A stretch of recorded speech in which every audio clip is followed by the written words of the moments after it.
d'écouter la parole et surtout d'accueillir l'homme de Dieu qui va venir tout à l'heure. Amen. En quelques minutes, je vais vous le présenter, parce que si je devais le présenter de A à Z, on n'a pas fini. Amen. Alors, c'est un homme de Dieu qui est déjà lui-même ivoirien. Merci Seigneur. Et de plus, c'est un homme de Dieu que je connais depuis 25 ans. Exactement. 25 ans de connaissance. Je suis passé par des chemins, il est passé par des chemins, on s'est perdu et on s'est toujours retrouvé parce que Dieu voulait. Amen. Mais ma première connaissance où je l'ai connu, j'étais à l'école biblique de Bordeaux. Et voilà, qu'un petit homme vient, je le vois rentrer, il commence à parler de l'évangélisation. Wow. L'école biblique n'était pas que sur l'évangélisation, était sur beaucoup d'autres thèmes. Amen. Mais lui est arrivé, il nous a parlé de l'évangélisation. Et là, il a commencé à parler de l'évangélisation de village. Amen. Comme nous, on pourrait dire ici de quartier, parce que nous aussi on a des villages ici. Des fois, on ne voit pas, mais on a beaucoup de villages. Amen. Je peux t'amener où il y a vraiment des tout petits villages de 5-6 maisons. Amen. Et lui, il a commencé à me parler de village. Il a commencé à parler tout le monde de village. J'ai dit, waouh, Seigneur, est-ce que c'est cet homme-là que tu m'envoies vers moi, ou c'est moi qui ai mal compris? Et là, après, à la fin, je vais le voir. Je dis, mon frère, est-ce que tu as bien parlé de l'évaluation de village? Il me dit oui. Et là, je lui dis, mon frère, il faut qu'on se voit, parce que moi, c'est ma vision. Amen. Et cet homme-là, je l'ai connu là, il m'a enseigné, l'évangélisation. Amen. Il nous a appris comment on doit travailler, comment aussi on doit, d'ailleurs on va parler tout à l'heure, mais je ne vais pas faire le message maintenant, comment on monte les escaliers, parce que dans l'évangélisation, il y a des escaliers. Amen. C'est comme si quand tu viens à Christ, que tu commences de païen, tout simplement de ta vie, après tu as des escaliers. Mais l'évangélisation, c'est la même chose. Amen. Mais ça, je vais en parler tout à l'heure. Amen. Mais cet homme-là, pour moi, c'est un père. C'est pas le père spirituel, mais parce que j'en ai d'autres pères. Amen. Mon père spirituel viendra prochainement. Amen. Mais lui, cet homme-là, c'est lui qui m'a enseigné. Si je suis là sur la route de ce matin, c'est grâce à lui. Amen. Ce matin, j'ai mon cœur qui pleure, mais il pleure de joie. Amen. Parce que si je suis là devant vous, lui-même, il peut parler de moi aussi. Amen. Parce qu'il sait. Et il m'a dit, Francis, le seul dans les 20 étudiants, c'est toi qui es sur la route encore aujourd'hui. Tous les autres se sont détournés. Amen. C'est que Dieu a voulu. Amen. Amen. Maintenant, je vais le présenter. Je vais vous demander de l'accueillir comme il se doit. Mais avant de l'accueillir, j'ai oublié de dire qu'en plus, il est enseignant, il est missionnaire et il est docteur. Amen. Il a vraiment le complet de ministère. Amen. Ce matin, on va accueillir mon père. Amen, amen, amen. Thierry Guillabert.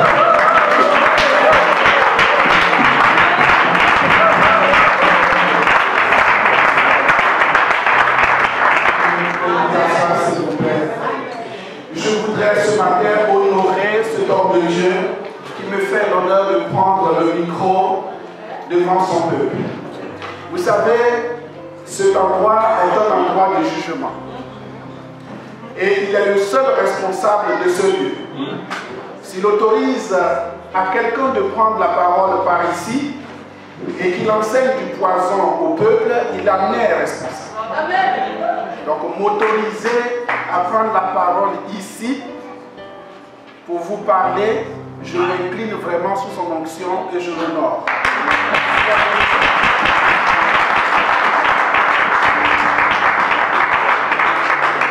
Ce matin, peuple de Dieu, c'est un honneur pour moi de me tenir devant vous pour vous parler de la part de Dieu. Parler de Dieu n'est pas chose facile. Alléluia. Parce qu'il s'agit de quelqu'un que vous et moi, nous n'avons jamais vu. Nous le voyons à l'œuvre, mais nous ne l'avons jamais touché. Lui, il nous touche, mais nous ne le touchons pas. Lui, il nous voit, mais nous ne le voyons pas physiquement. Nous le voyons spirituellement. Alors donc, parler de ce Dieu n'est pas chose facile. Pour certaines personnes qui n'ont pas peut-être la révélation de Dieu ou qui n'ont pas été à l'école de Dieu, ils pensent que c'est bien facile de parler de Dieu.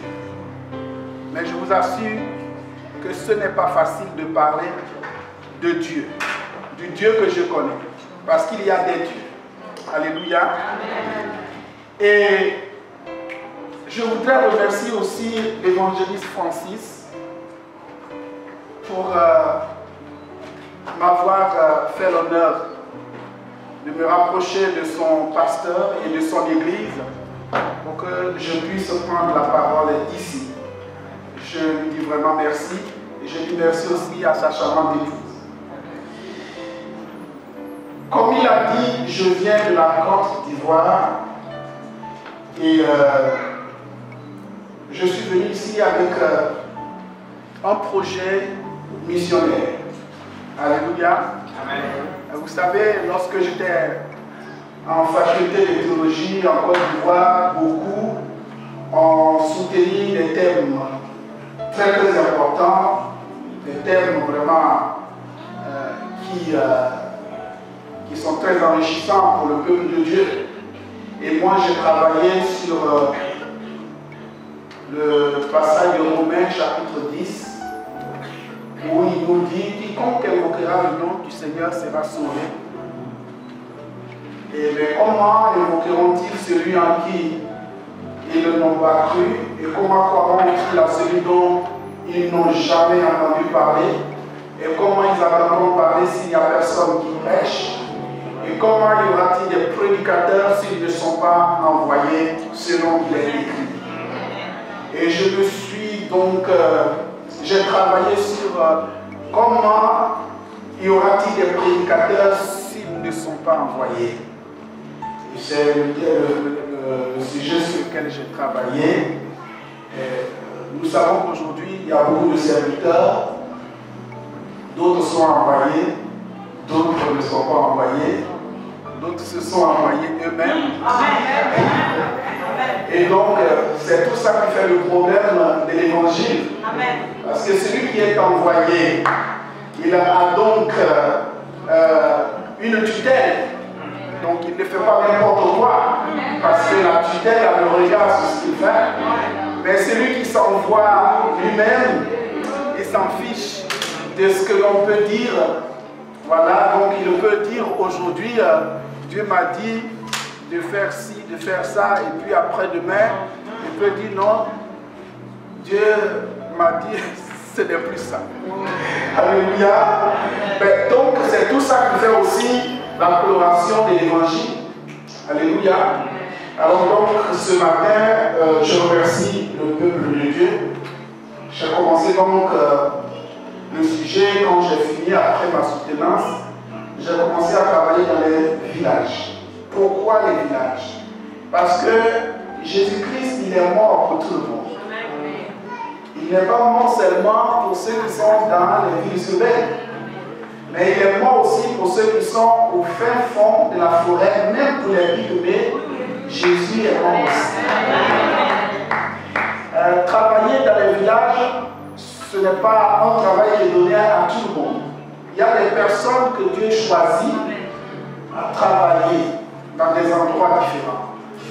Et Dieu nous a choisi donc de travailler dans les villages afin d'apporter l'évangile vers nos parents qui sont encore dans la fausse adoration, qui sont dans l'adoration des eaux, dans l'adoration des forêts, des arbres, pour pouvoir leur apporter le salut de Dieu. Amen. Et donc ce travail n'est pas facile. Pourquoi? Parce que les villages ne sont pas aussi solvables. Parce qu'ils ne sont pas des dîmeurs, ils n'ont pas l'argent pour payer les dîmes. donnent pas les offrandes. Alors donc, pour des gens qui ont étudié dans des facultés ou dans des instituts bibliques, ils n'aimeraient pas aller travailler dans des endroits comme ça. Mais pourtant, Jésus est bel et bien mort pour eux aussi. Il faut que quelqu'un fasse le sacrifice. Amen. Et c'est dans ce sacrifice que nous sommes, et c'est pour même ce sacrifice que je suis ici. J'organise des déjeuners d'information pour parler de ceux-là aux frères et sœurs en Christ. Et il y en a qui comprennent, qui nous soutiennent un peu. Il y en a aussi qui ne pensent pas, qui pensent que bon, voilà, ça c'est pas mon sujet, c'est pas mon problème. Voilà, alléluia. Alors c'est dans ça que nous sommes. Je profite de l'occasion pour vous dire que nous croyons souvent que le monde est évangélisé, mais ne trompons-nous, le monde n'est pas encore évangélisé. Il y a beaucoup à faire. Les méthodes, les stratégies de l'évangélisation changent, mais pas les âmes elles-mêmes. Alléluia. Les âmes demeurent les mêmes, mais c'est les stratégies, les méthodes qui changent par rapport à l'évolution de la mentalité du jour. Amen. Alors donc, il y a encore des endroits où il n'y a pas d'évangile. Même votre voisin à côté de vous, peut-être un champ de mission. Peut-être une âme potentielle à annoncer l'évangile. Ce qui voudrait dire que l'évangélisation continue et continuera. Parce que Jésus a dit, pour qu'il arrive, il faut que chaque vivant ait l'opportunité d'entendre l'évangile. Pas que tout le monde va être forcément sauvé, mais au moins que les gens aient l'opportunité d'entendre l'évangile et de décider pour eux-mêmes, soit d'accepter ou refuser. Mais il faut qu'ils aient l'opportunité d'entendre l'évangile. Alors, ce que nous faisons dans ce programme, c'est de donner la motivation, la sensibilisation aux gens d'évangéliser. Nous ne sommes pas en train donc d'enseigner les méthodes d'évangélisation, mais nous sommes en train d'exciter les gens à l'évangélisation. Alléluia, avoir envie d'évangéliser. Maintenant, s'il faut fabriquer des évangélistes avec les méthodes et les moyens d'évangélisation, on peut le faire, mais pour l'instant, nous sommes en train de dire aux gens que c'est notre travail, nous sommes en Christ pour cela, et chacun doit s'élever et nous devons évangéliser. Vous savez, l'évangélisation additionnelle ne porte pas beaucoup. C'est l'évangélisation multiplicationnelle qui porte beaucoup. Si le pasteur lui seul, il évangélise une âme, il la rajoute à l'église, ça fait pasteur plus une âme, 2. Mais si le pasteur et madame pasteur sortent tous les 2 pour évangéliser, les 2 viendront avec 4 âmes, ça fera la multiplication. Donc il faut que chacun de nous ait cette envie d'évangéliser. Pour qu'au lieu de faire un culte le dimanche, qu'on arrive à faire 2 cultes. Pourquoi pas? On change même de ça. C'est possible. Pourvu que chacun se sente concerné dans cette affaire. Parce que Jésus, il a dit, en Marc chapitre 16, verset 15, allez par tout le monde, prêcher la bonne nouvelle à toute la créature. Celui qui croira et qui sera baptisé sera sauvé. Mais celui qui ne croira pas sera condamné. Il parle de l'évangélisation. C'est notre devoir. Mais quand il parle de la mission, il dit allez faire de toutes les nations des disciples. Celui qui croira, il a dit allez faire de toutes les nations des disciples. Enseignez-leur à observer tout ce que j'ai prescrit. Quand on parle de les enseigner, il faut avoir un groupe réuni assis quelque part pour enseigner. Là, on parle de l'établissement des églises. Et l'évangélisation, l'église existe déjà. Il suffit que chacun aille dehors, il tire une âme, il l'amène à l'église. Nous faisons l'évangélisation et la croissance dans l'église. J'aimerais bien que ce matin, chacun comprenne bien les termes que je vais utiliser et ce que je vais faire. On dit souvent que les docteurs ne savent pas prêcher parce que nous, on joue avec les mots, on insiste un peu sur les mots.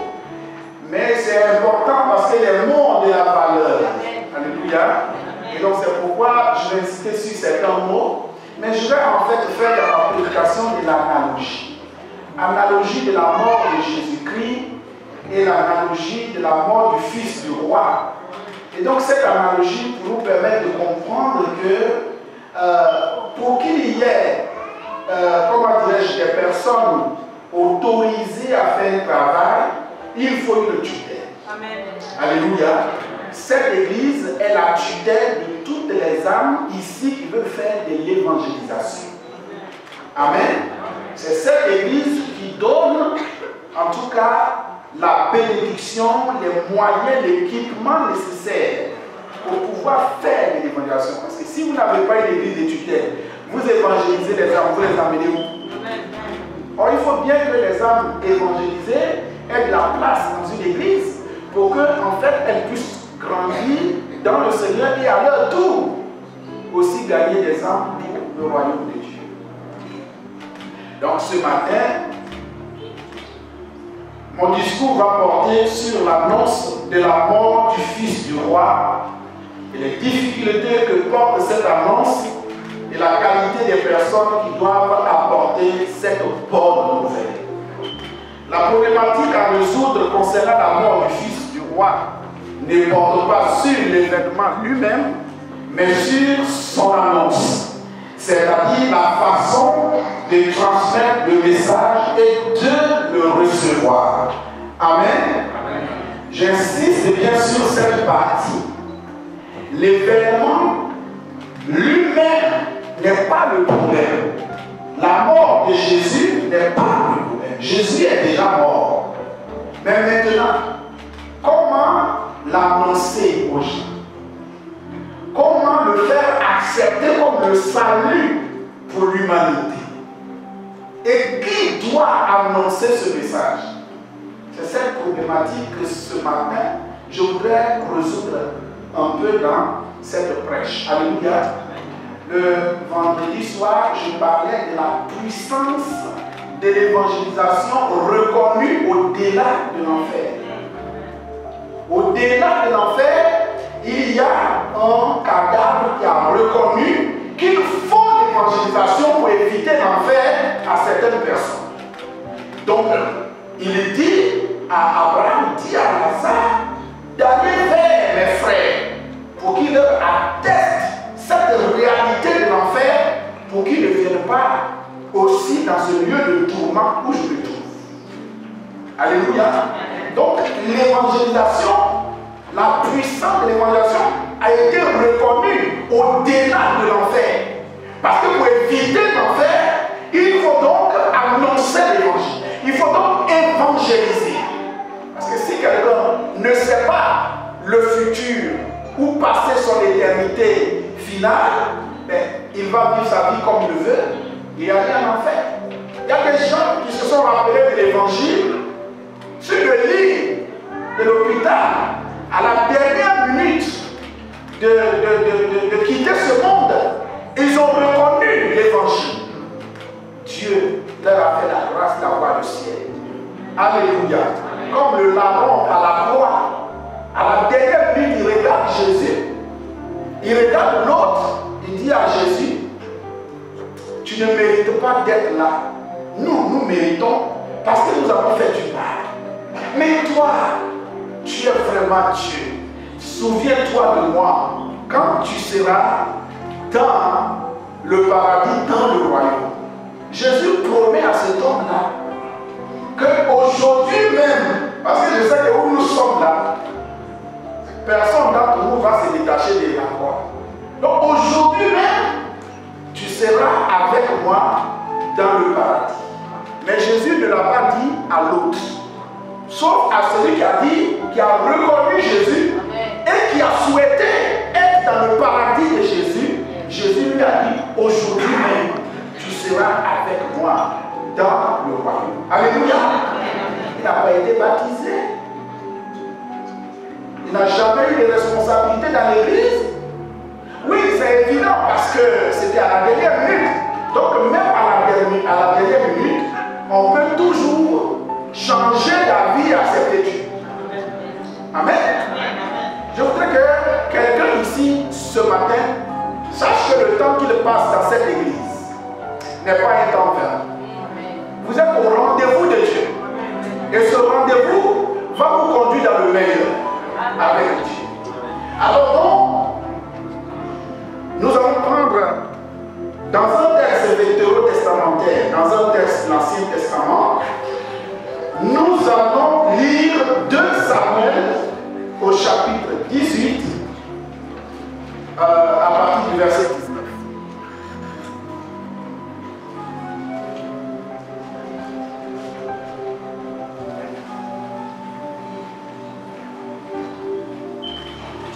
On pouvait bien le lire plus haut, mais pour le temps, nous allons lire. Avant de lire, je vous raconte un peu l'histoire. Il s'agit du roi David avec son fils Absalom.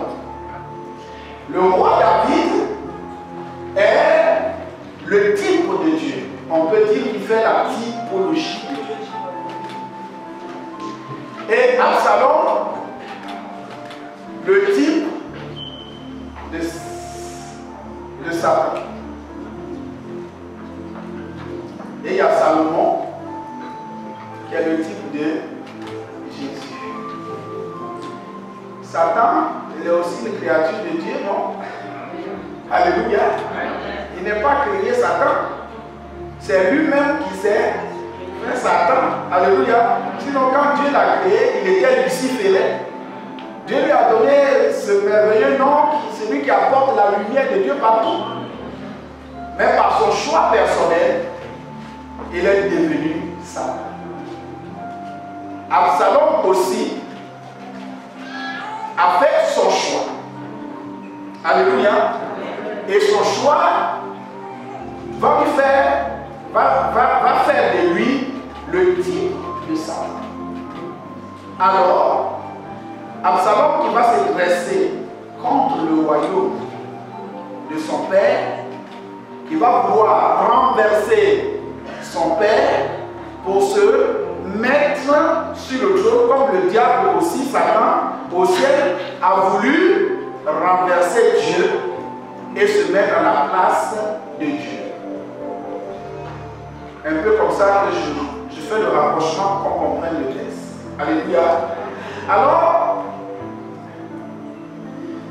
il séduit les gens qui sont même dans le royaume, qui sont même dans l'armée de Dieu. Il les séduit pour les dresser contre le Père. Quand vous lisez le texte plus haut, le texte nous explique comment ça s'est passé et pourquoi David a révisé son armée pour aller contre ces œuvres-là. Mais vous voyez ce que David dit en cachette à ses généraux. Il dit, prenez soin, ne le tuez pas. Alléluia. Alors que nous, on a fini de tuer Satan déjà. Chaque réunion, on le tue. Mais il est toujours là. Parce que Dieu n'a pas décidé pour le moment. Dieu a dit, prenez soin de mon fils Absalom. Les généraux ont entendu qu'il devait avoir un regard, en tout cas de grâce, un regard favorable envers Absalom. Mais l'armée des rebelles qui accompagnaient Absalom, on pouvait les décimer. Ce sont des frères qui se sont opposés, le diable les oppose et ils se font la guerre. On ne peut pas accepter que la rébellion ait le dessus sur l'armée régulière. Alléluia. Et depuis longtemps, les gens tendent des moyens, des pièges pour attraper Absalom. Ils n'arrivaient pas à attraper Absalom et c'est les pauvres soldats qui sont des rebelles pour la cause d'Absalom qui tombe. Alléluia. L'armée ne peut plus continuer à supporter cela. Nous sommes des frères, nous n'allons pas continuer à nous entretuer pour la cause de quelqu'un qui ne pourra jamais être roi. Alléluia. Et ça, je vous assure que dans nos pays africains, on le vit toujours. Les frères contre les frères. On se tue toujours. On n'a pas encore eu le moyen d'arrêter cela, mais j'espère que Dieu nous donnera, Dieu nous fera la grâce de comprendre qu'on ne peut pas toujours nous entretuer pour le bien-être des autres. Alléluia. Alors donc, la Bible dit que un jour Absalom était sur son cheval, il passait pour galvaniser son armée et il a été retenu par des cordes miraculeuses, les cordes qui l'ont attrapé comme ça. Je crois que ça devait être la main de Dieu. Bon, Dieu il a plusieurs mains, il peut changer ses mains de plusieurs manières. Donc au moment où il passait, les cordes l'ont retenu en haut puis il est suspendu. Et le cheval, qui était son bienfaiteur, est passé en bas de lui. Il appelait le cheval, il criait, mais le cheval est parti du camp de l'armée régulière. Amen. Le cheval dit, je t'ai trop servi à verser le sang des gens. Cette fois-là, je ne suis plus dedans. Donc le cheval même a compris que cette guerre-là devait s'arrêter. Le cheval est parti. Et il y a un des soldats de l'armée régulière qui voit Absalom, le mystérieux, suspendu entre les cordes.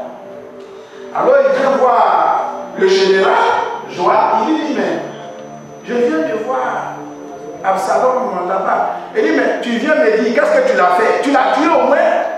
Il dit, non. Pourquoi? Comment je le tuerais? Quand le roi vous a pris un aparté pour dire qu'il ne faudrait pas que quelqu'un tue Absalom, vous l'avez donné votre accord. Moi, je tuerais le fils du roi et on me traiterait comme celui qui est contre le roi. Je ne peux pas supporter la colère. Il dit qu'il est devant moi. Il a pris ses épées ou ses javelots. Il est parti, il a enfoncé, il a tué Absalom. Maintenant, c'est la suite. La suite, comment annoncer ce message-là au roi? Et qui doit l'annoncer? Parce que pour le roi, son fils ne devrait pas mourir. Alors que si le fils ne meurt pas, le royaume ne sera jamais en paix et il n'y aurait jamais de salut pour le peuple. Alléluia. Le peuple n'aurait jamais la tranquillité.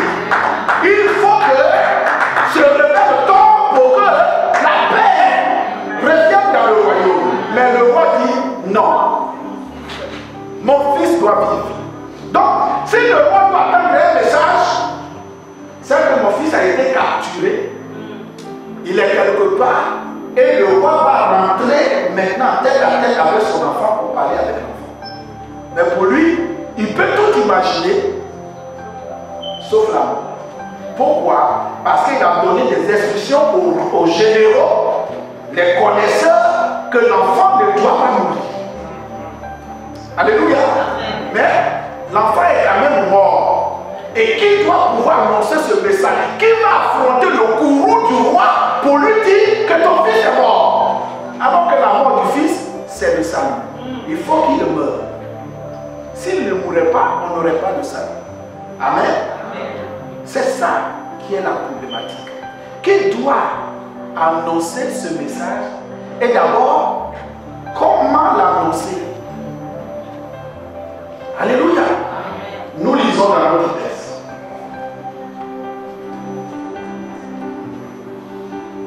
Je le lis à partir du verset 19.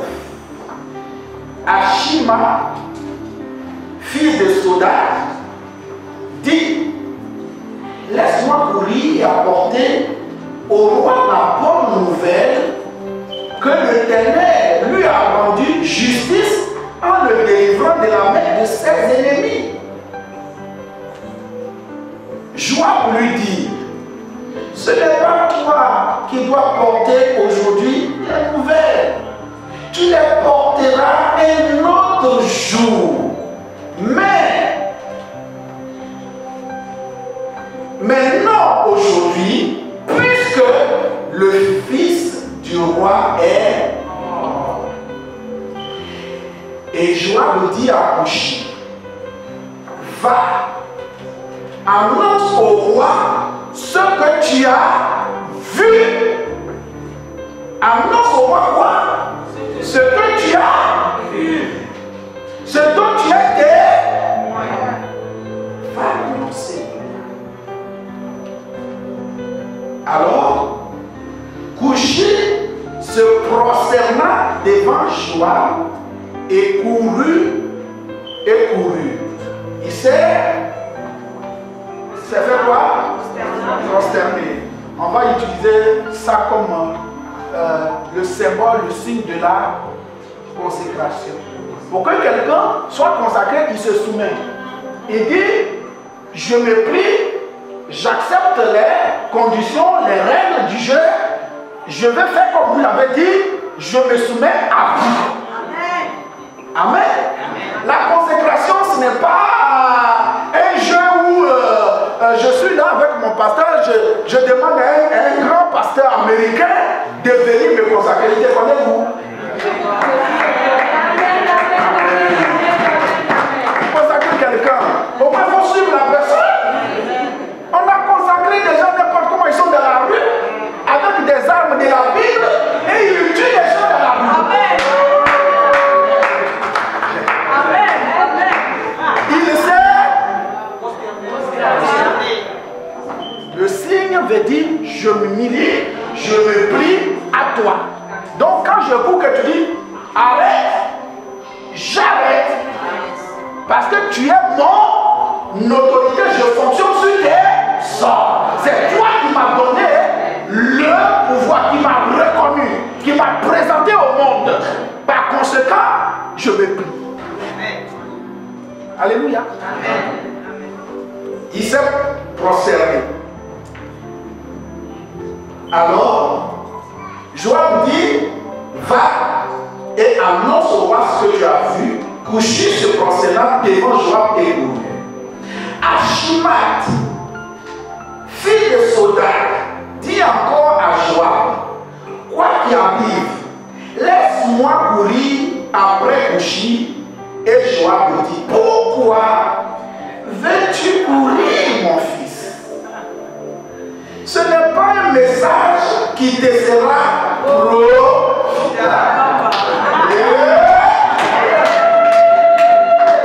À cette histoire-là, beaucoup de profits là. Ils ont tellement de profits qu'ils ont un seul verset, mais ils parcourent le monde avec un seul verset. Ils ont un profit. Amen. Alors, le général lui dit, ce n'est pas toi qui dois porter le message d'aujourd'hui parce que cela ne te sera pas profitable. Et regarde ce qu'il dit. Quoi qu'il arrive, je veux courir. Répondit à Shima. S'il n'a pas de profit, il ne peut pas insister autant. Et Joab lui dit, cours. Cette façon de dire cours là, c'est pas comme on a fait pour l'autre. Bon, comme tu veux courir, quand tu penses que c'est un jeu en cours comme ça, alléluia. Achima courut par le chemin de la plaine et il défonça Cushi. David était assis entre les deux portes. La sentinelle alla sur le toit de la porte vers la muraille. Elle leva les yeux et regarda, et voici un homme courait tout seul. La sentinelle cria et avertit le roi.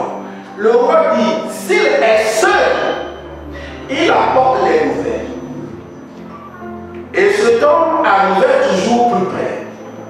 La sentinelle vit un autre homme qui courait. Elle cria au portier, voici un homme qui court tout seul. Le roi dit, il apporte aussi des nouvelles. La sentinelle dit, la manière me paraissait d'Ashima. Sa manière de courir. Alléluia.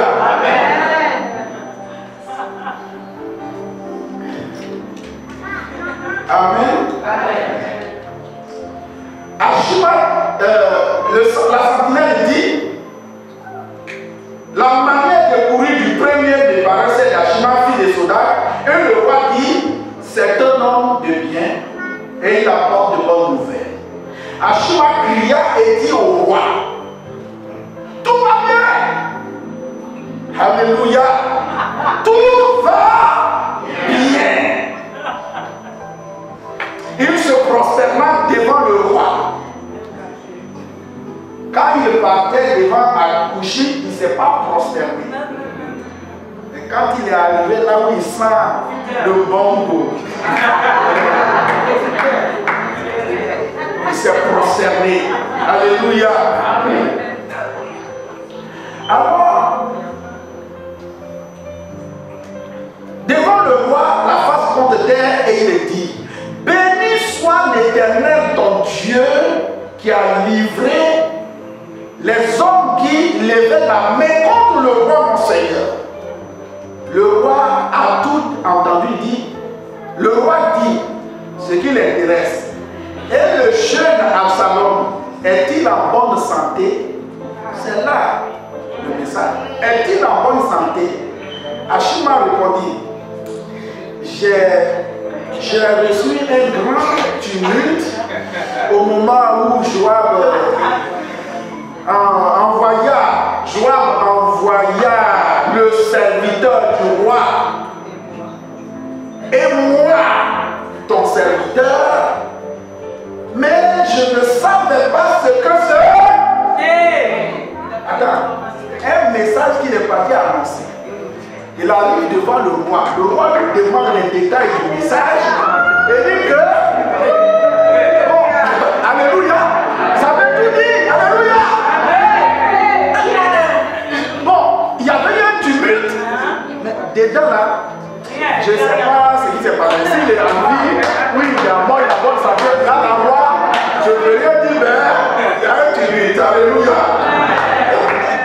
Et le roi dit, le roi dit, est-ce qu'on peut lire ça ensemble? Le roi dit, mais toi là de côté.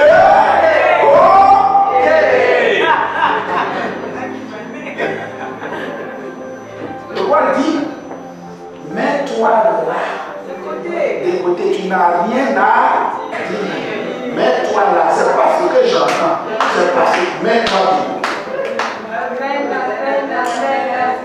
Et le roi dit,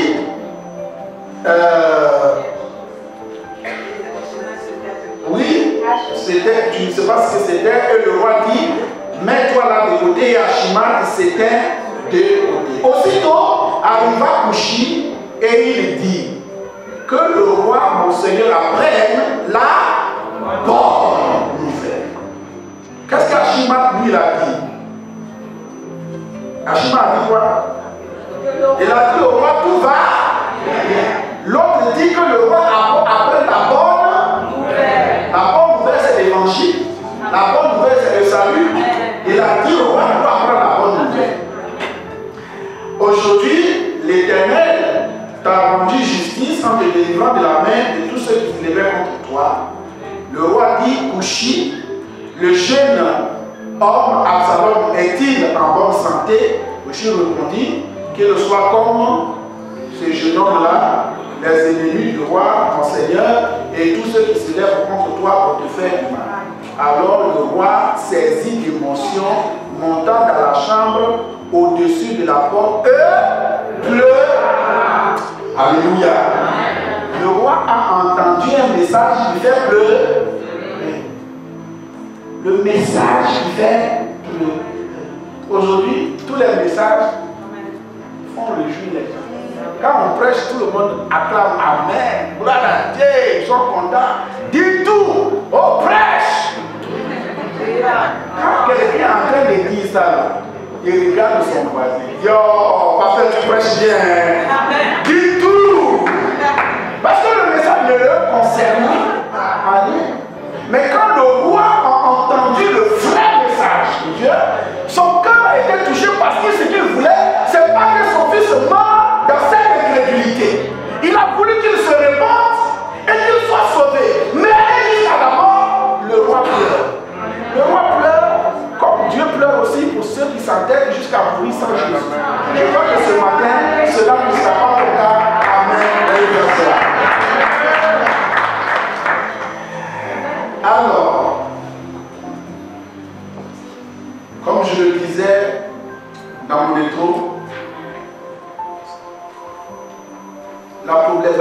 à résoudre concernant la mort du Fils du roi ne porte pas sur l'événement lui-même, mais c'est sur son annonce. En fait, la Pâque, Jésus est mort, Jésus est ressuscité, c'est bien. Mais comment traduire ce message? Comment annoncer ce message aux gens qui ne savent rien de la mort de Jésus? Vous et moi, nous n'étions pas des témoins oculaires de cette affaire. Ce message a traversé la Méditerranée pour nous parvenir. Et vous savez que quand un message quitte un point A pour arriver à un point B, il y a beaucoup d'éléments qui sautent. Alléluia. Et le message est venu d'outre-mer, de l'autre côté de la mer.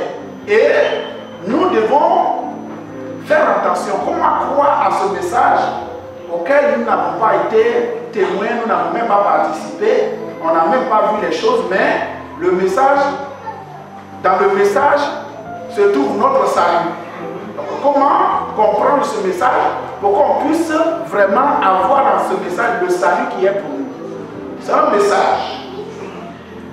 Comment la mort de quelqu'un peut-elle constituer une bonne nouvelle du salut pour le monde entier et devenir le sujet d'une proclamation de foi d'une institution chrétienne telle que la chrétienté?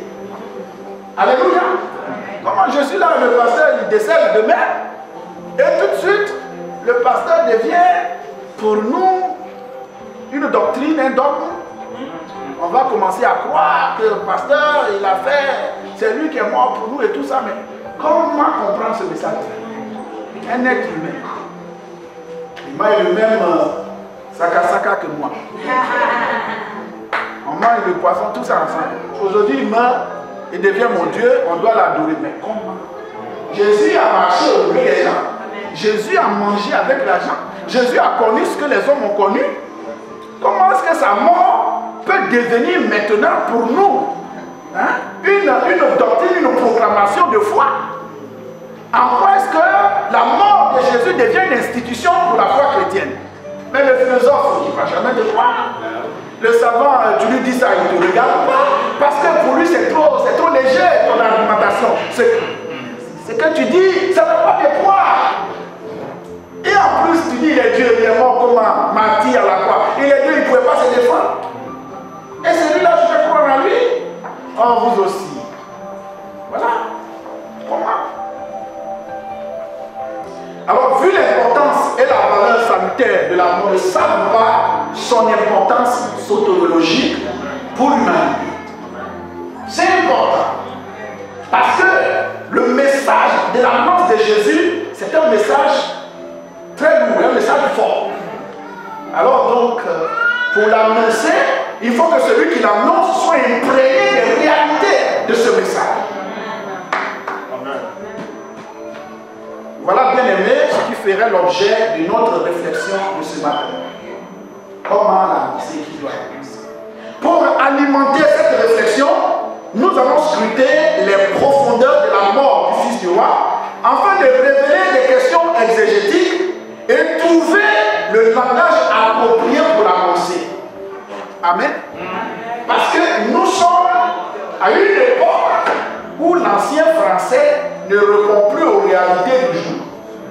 Il va falloir donc adapter le message. Et pour que le message soit adapté, il faut une bonne exégèse qui étudie les mots historiques, des mots et tout ça, pour trouver le mot adapté pour pouvoir communiquer le message. Sinon, nous allons toujours passer à côté du message. On va changer le message. On va substituer d'autres choses au message. Tu viens dans mon église, mon pasteur il fait des miracles. Tu viens, ton problème sera réglé. Ce n'est pas le message. Viens dans mon église, j'ai connu une femme, elle n'accouchait pas. Quand elle est venue dans mon église, elle a accouché. Ce n'est pas le message. Quand nous lisons en Marc, comme le pasteur va prêcher sur ça, la puissance de l'Évangile, Jésus dit celui qui croira, il sera baptisé, sera sauvé. Et puis plus bas, il dit, voici les miracles. Tu seras d'abord sauvé. Donc si tu es sauvé, là c'est les autres là, c'est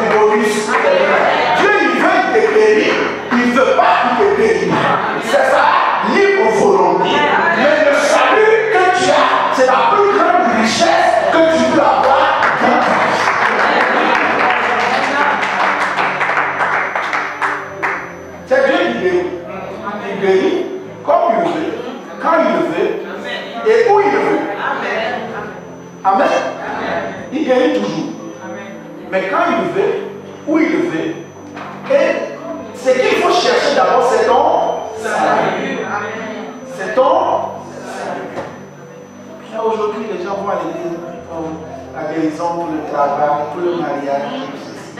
Bon, excusez-moi, ça c'est dans les ministères, on trouve ça. Vous savez, le ministère, c'est un domaine spécialisé de l'église. L'église fait de la généralité. C'est dans le ministère où on dit mets du sel dans l'eau, il faut boire, tu seras guéri. Moi, je sais que Dieu est capable, il peut faire le miracle. Mais quand le Saint-Esprit travaille, à l'instant T, le Saint-Esprit dit donne l'eau à boire à ma fille pour son cas de cancer, il sera guéri. Dieu a parlé, le Saint-Esprit a parlé, tu obéis, tu t'exécutes, ça arrive. Mais si tu mets du temps, après tu dis, mais l'autre fois quand on m'a prié, Dieu m'a dit de te donner, mais l'eau est déjà remuée, quand tu es déjà sorti. Tu attends quoi dans ça? C'est pas le moment, c'est passé. Quand Dieu a guéri quelqu'un, parce qu'il t'a dit à l'instant T, donne de l'eau. Tu as donné l'eau, l'homme est guéri. L'eau devient dogme pour toi. Tu te promènes partout pour distribuer de l'eau aux gens. Arrêtez de donner de l'eau aux gens.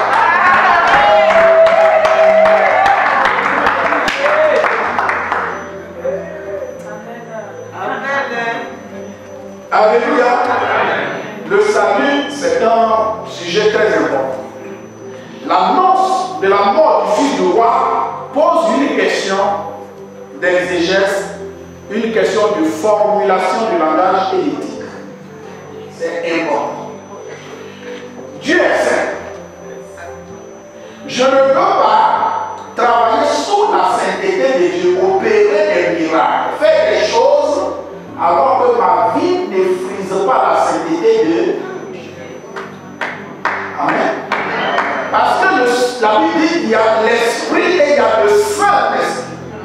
Quand le Saint-Esprit opère dans la vie de quelqu'un, il faut marcher dans la sanctification et dans la sainteté. Sinon, l'Esprit attristé, il ne peut plus rien faire.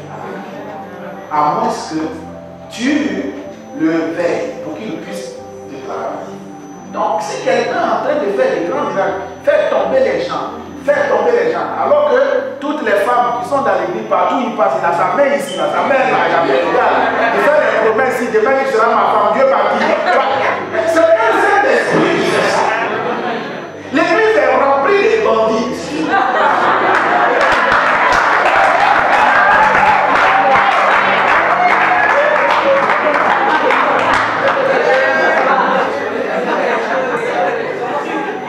Excusez-moi. Un jour, j'étais allé à un programme et je vois le thème braquage spirituel. Mais comment braquer ici? Qui vous avez braqué ici là?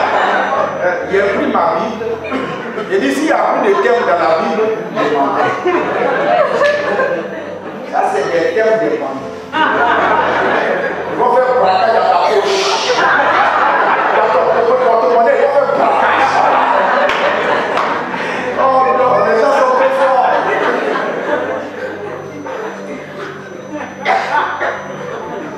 Donc, l'exégèse, parce qu'il faut une étude approfondie des textes qui sont porteurs du message. Alléluia.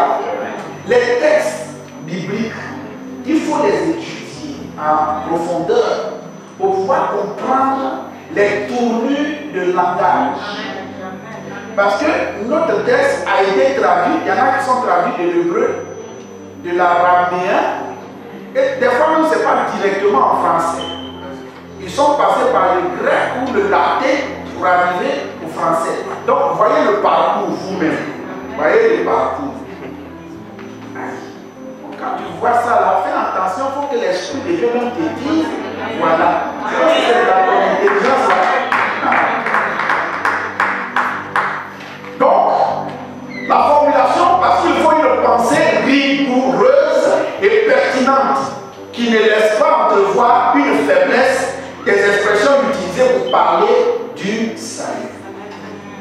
Des fois, nos pensées ne sont pas, nos formulations ne sont pas nombreuses. On dit, Jésus, il est mort à la croix pour nous. Ça, c'est une réalité. Galates, chapitre 2, verset 20 dit, ce n'est plus moi qui vis, mais c'est Jésus qui vit en moi. Ah bon? C'est Jésus qui vit en toi, tu as bien sûr. Bon, regardons quelque chose. Il y a quelqu'un qui est malade. Son cœur est abîmé. On veut lui changer le cœur. On ne va pas mettre pèse-mi-cœur là. On ne va pas mettre ça. On va mettre un cœur vivant. Donc on dit, lui il est un grand. On le met en attente pour chercher un cœur. Et du coup on apprend qu'en Chine, il y a un Chinois là qui vient de faire un accident. Il est mort mais son cœur est en bon état. Donc on extrait son cœur, on arrive, on enlève le vieux cœur abîmé et on le place dans l'homme. Donc déjà, on voit que le corps, c'est l'homme. Mais le cœur qui est en lui là, c'est pas lui, c'est pas pour lui. Donc déjà, on va voir que le comportement ne sera plus le même parce qu'il va se comporter comme Jésus qui est en toi, il t'accompagne au bar, il t'accompagne dans les boîtes de nuit. Je ne vais pas faire quoi là-bas? Jésus va se... Mes frères, Jésus est en toi. Et tu ne vis pas comme Jésus. Jésus insulte. Tu as vu Jésus insulter? Aïe.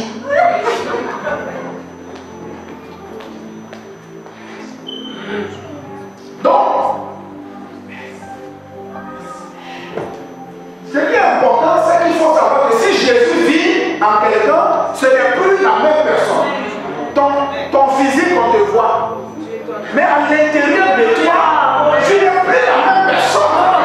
Donc le message de Jésus est un message très compliqué. Il faut comprendre le message pour l'apporter. Il ne s'agit pas d'aller dire aux gens, Jésus est mort, viens à Jésus, tu seras sauvé. Mais qu'est-ce qu'il demande que je suis sauvé? C'est quand je vis comme Jésus. Je dis à l'église, je suis sauvé et je chante, je fais tout. Mais quand je vais au dehors, ma vie au dehors et ma vie dans l'église, c'est double personnalité. C'est dangereux. Ça dépend de la façon que nous transmettons le message. Le langage, c'est-à-dire que les mots, les termes tels que la rédemption, la propitiation, la justification, l'adoption, la sanctification, etc., j'en passe, doivent être des mots qui doivent être compris dans leur sens. Parce que quand on parle de la sanctification, ça veut dire que je suis mis à part. Si je suis mis à part, je ne peux plus me mélanger à la façon de faire des autres. Parce que j'ai été sélectionné.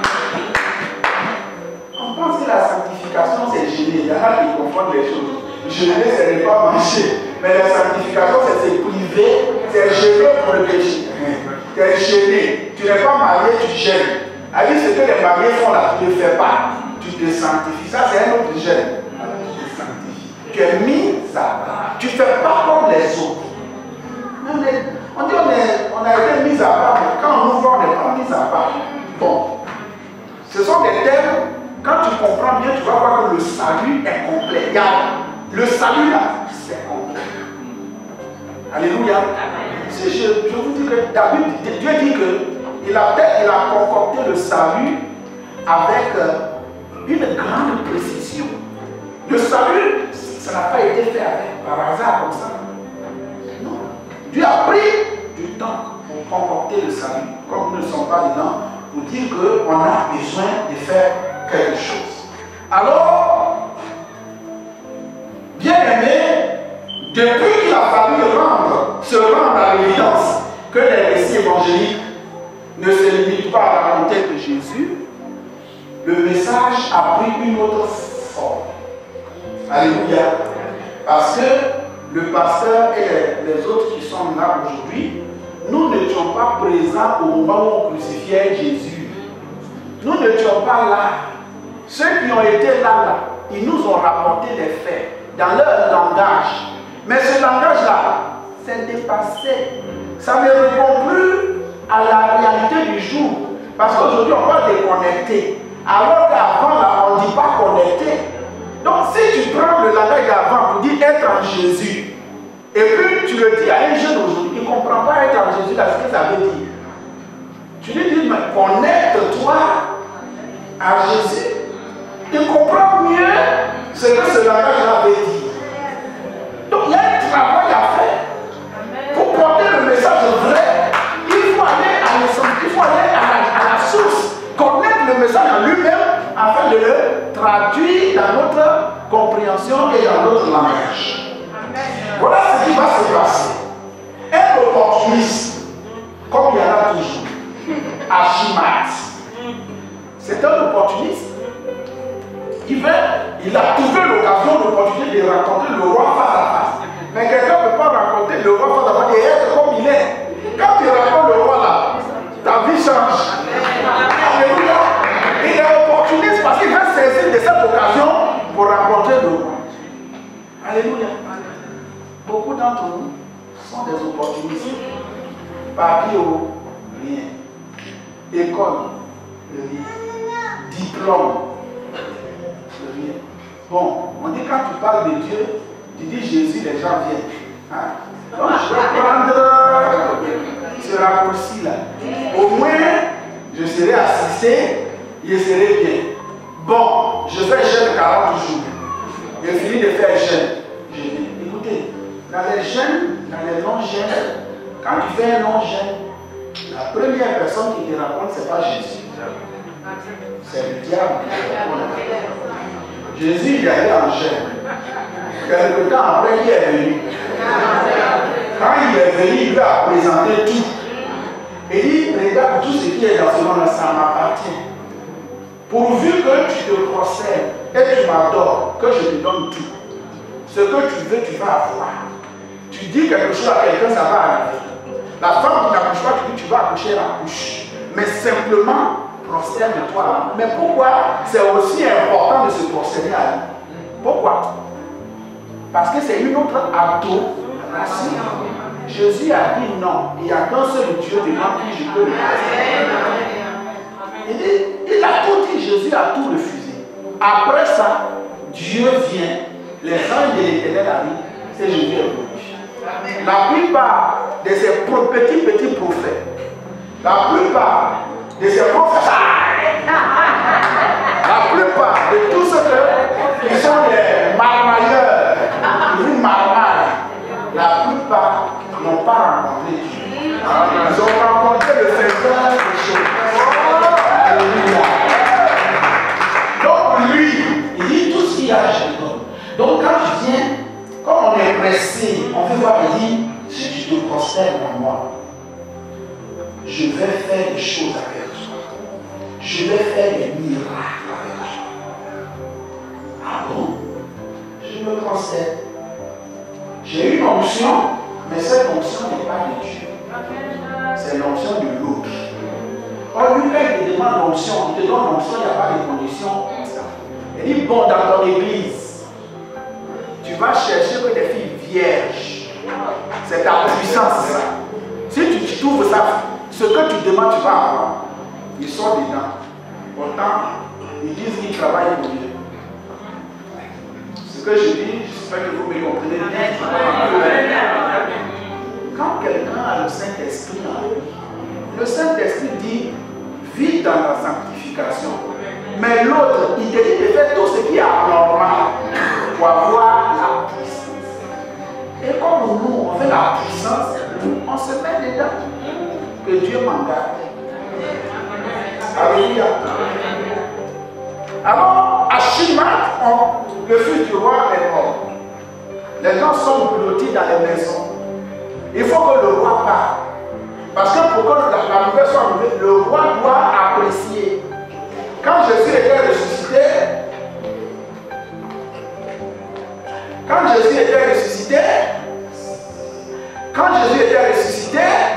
les femmes sont venues pour pouvoir l'embrasser. Elle a dit quoi?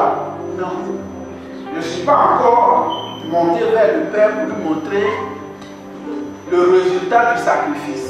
Donc vous ne me touchez pas jusqu'à ce que je quitte le Père. Voilà ce que Jésus a fait. Alléluia. Il faut bien que nous comprenions que le message du salut, le message que nous devons apporter, ce n'est pas n'importe qui apporte. Ashima est venu, il était là dans la rue. Kushi était là dans la rue. Quand ils les ont regardés, ils ont appelé Kushi. Dans son humilité, il s'est prosterné. On lui a donné les directives, le message. Il est parti. L'autre, il vient, il dit, moi aussi, je dois apporter le message. Le roi lui dit non. Et le général lui dit non. Ce n'est pas aujourd'hui que tu dois apporter le message. Tu vas apporter un autre jour. Donc ça veut dire pendant que tu es là, assis-toi d'abord. Apprends. Il faut grandir. Il faut connaître le rouage. Il faut connaître tout. Et après, prochainement, tu vas partir. Mais il y a des gens qui sont arrivés, ils sont pressés. Parce que je vais modérer. Parce que je vais faire ça. Parce que je vais faire ça. Parce que. Ils veulent tout faire. Ils ne s'asseyent pas pour apprendre. Ils ne s'asseyent pas pour connaître. Ils ne s'asseyent pas. Ils ne s'asseyent pas. Même la prière, on ne les voit pas. Mais ils veulent faire. Ils veulent faire. Il dit, ce n'est pas le message qui sera plus tard aujourd'hui, mais attends prochainement. Cette fois-là, ce n'est pas toi qui vas partir. Est-ce que tu comprends ça? Est-ce que tu comprends que tu as un peu besoin de t'asseoir? Que tu as besoin d'écouter un peu ton pasteur? Tu as besoin de chercher à comprendre pourquoi ci, pourquoi ça, avant de t'élever? Est-ce que tu comprends ça? Amen. Et là, le démoniaque de Gadarénie, quand il a été guéri, amen, la Bible dit, l'homme Jésus arrive, Jésus le retrouve. Il était lié, quand il était dans le monde, il était en avion. Aujourd'hui, les pantalons sont ici. Tellement le diable nous déshabille. On met les fentes juste ici. On est mis, on est déshabillé. Et quand on vient à l'église, on fait ça. Mets les pantalons en haut. Assis-toi. Il faut bien te vêtir. Il est assis, bien vêtu. Assis-toi. Il faut bien te vêtir. Sois un homme responsable. Sois un homme correct. Enfin, tu te lèveras. Et il dit qu'il était dans son bon sens. Amen. Amen. On te parle un peu, tu te fâches. Tu parles à la maison. Tu es pressé. Tu insultes rapidement. Tu veux faire quoi? Amen. On n'a pas assez fatigué Jésus. Amen. Il dit, assis-toi. Ce n'est pas toi qui dois porter le message. Tu porteras prochainement. Ça n'a pas suffi pour lui. Il est retourné. Il dit non. Même si c'est, il faut que je parte. C'est vrai. Il y a des gens, quand tu les vois, ils sont tellement mignons. Quand ils s'habillent, moi-même là, quand tu vois leurs pieds longs comme ça, mon frère, c'est pas une affaire de bien s'habiller. C'est une affaire de bouillir.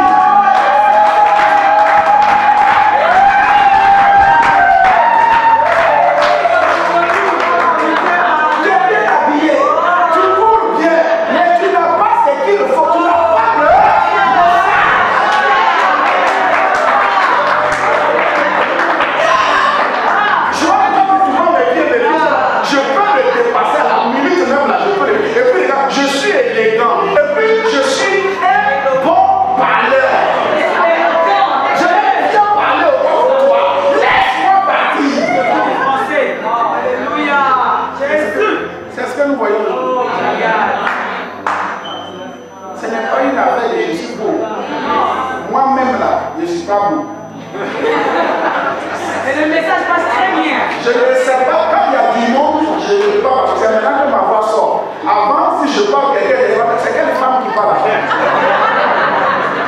C'est vrai. Maintenant, ma voix sort. Je ne veux même pas. Mais là où j'étais là-bas, c'est Dieu lui-même qui allait me ramasser pour venir me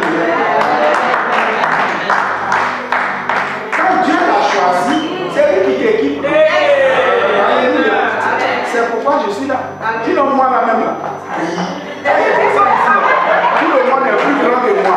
Je suis en bas. Qu'est-ce que je peux faire?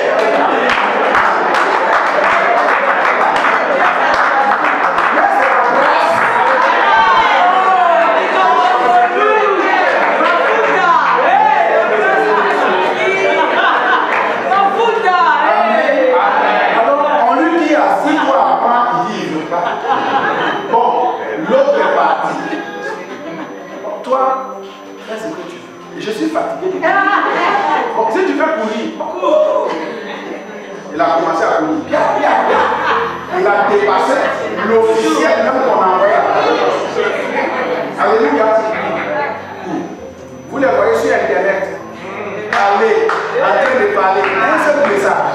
Des fois même tu arrives là-bas, ils n'ont même pas d'église. Mais ils sont là. Les 10 quittent à Paris. Ça va au village. Les 10 quittent ici. Alors qu'ils n'ont même pas d'église, ils n'ont fait même aucun miracle. Mais ils sont là. C'est eux qui mangent l'argent des chrétiens de Paris et d'ailleurs. Parce qu'ils vous flattent. Bien ciré là, il est là. C'est ton argent, il va pour faire ça. Alléluia. Il a couru, il a dépassé l'autre, il est parti. Il arrive devant le roi, il s'arrange bien. Oh roi, sois béni. Roi, sois élevé. Oh roi, roi, dis tout ce que tu as dit, il a compris. Et mon fils Absalom, c'est là maintenant. Et mon fils Absalom commence à gratter sa tête. Bon roi, effectivement, c'est pas moi qui suis envoyé, c'est l'autre là qui a été envoyé et moi aussi. Donc, quand je venais là, il y avait un tumulte là-bas, mais je ne sais pas vraiment ce qui c'est. Ce qui c'est. Donc tu as couru tout ça là pourquoi? Tu as couru pourquoi? Pour venir dire au roi que... Bon, donc le roi dit, mets-toi. Vous savez qu'il y a beaucoup que Dieu dira. Mets-toi.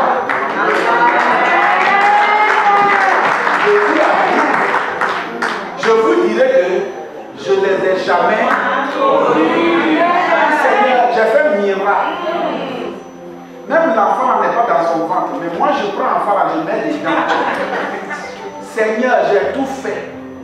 Madame là-bas, elle n'a pas cheveux. Quand il est pris dans mon cheveu à pousser. Seigneur, j'ai tout fait.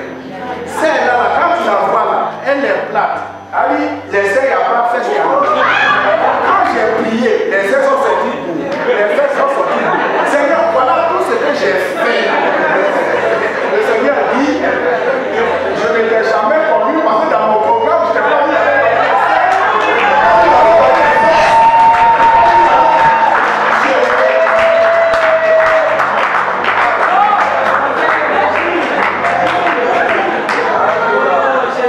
Et après, Cushi est venu.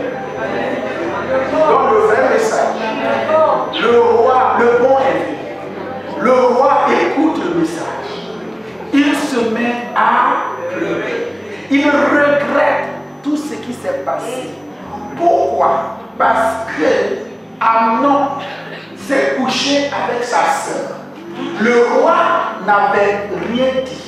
Le roi n'a pas sanctionné le fils pour le mal qu'il a fait. Amen. Et à cause de cela, Absalom a eu la haine de son frère jusqu'à tuer son frère. Et quand il tue son frère, son père maintenant se lève contre lui. Et il dit, ah bon, donc toi tu n'es pas juste, moi je vais mettre la justice. Tu n'es pas digne d'être le roi, je vais les chasser. Et moi je vais prendre le pouvoir. David a commencé à voir depuis le début de l'histoire jusqu'à la mort d'Absalom, et David a commencé à pleurer. Est-ce que nous réalisons notre état? Des fois même la vraie repentance, même nous n'avons pas, parce que nous ne réalisons pas notre passé. Et nous traînons beaucoup de choses. Sous la colère de Dieu, on dit Dieu ne l'exauce pas, Dieu ne l'exauce pas. Mais tu as quelle relation avec Dieu? Tu as quelle relation avec Dieu? David, il s'est réalisé. Il a vu ce qui s'était passé. Il a vu pourquoi l'enfant est mort. Il a commencé à se repentir. Il a commencé à pleurer. Est-ce que ce matin, tu as un message qui peut faire pleurer quelqu'un? Ou bien il y a un message qui va faire acclamer les gens. Tu prêches à quelqu'un, il s'en va, il est compris. Il y a demain mon miracle va se faire. Le message qui envoie le miracle, c'est ce message qui te fait prendre conscience d'avoir de ton état. Quand tu rêves le sang, alors tu aurais la vie, celui qui croira sera sauvé. Et voici les miracles que je fais. Avant, les miracles étaient comme ça. Mais aujourd'hui, il n'y a pas assez de miracles parce que nous ne croyons pas au salut d'abord. C'est quand tu as le salut que les miracles t'accompagnent. Mais tu n'as même pas Jésus dans ta vie qu'un miracle. C'est Jésus qui fait les miracles. Il n'est pas dans ta vie. Comment un miracle peut arriver? Ce matin, je voudrais m'arrêter là parce que je vais laisser la place à mon serviteur. Mais je voudrais dire une chose. Est-ce qu'il y a là ce matin quelqu'un qui veut se connecter vraiment au vrai message du salut? Est-ce qu'il y a quelqu'un qui veut se connecter vraiment au message de la puissance de l'évangélisation? Si tu es là ce matin, tu lèves les doigts, je vais prier pour toi. Dieu va te visiter, il va te donner la force d'évangéliser. Cette église a besoin des évangélistes courageux, des évangélistes motivés. Est-ce qu'il y a là quelqu'un qui veut rentrer dans le lot des évangélistes? Est-ce qu'il y a là quelqu'un qui veut dire au Seigneur, me voici, j'ai besoin, prends-moi, fais-le-moi ce que tu veux? Est-ce qu'il y a là quelqu'un? Si tu es là, lève-le-toi, je veux simplement prier avec toi. Mais je sais que Dieu va faire quelque chose pour toi. Ce matin, Dieu va te transformer, il va transformer ta bouche, il va transformer ton cœur pour l'évangélisation. Parce que c'est ce que Dieu veut. Il a dit que si nous sommes dans cette vie, heureux celui que je trouverai en train de faire cela. Le message qu'il a laissé avant de partir, c'est aller partout. Donc Dieu dit s'il vient, qu'il trouve quelqu'un dans l'évangélisation, il sera heureux. Alors ce matin, est-ce que tu veux que Dieu te trouve dans cette tâche? Est-ce que tu veux être heureux dans l'évangélisation? Si tu es là ce matin, simplement lève-le-toi. Je vais prier avec toi. Est-ce que la chorale peut nous accompagner? Est-ce que la chorale de groupe musical peut nous accompagner? Alléluia. Si vous avez levé le doigt, il y a quelque chose que le Seigneur veut faire.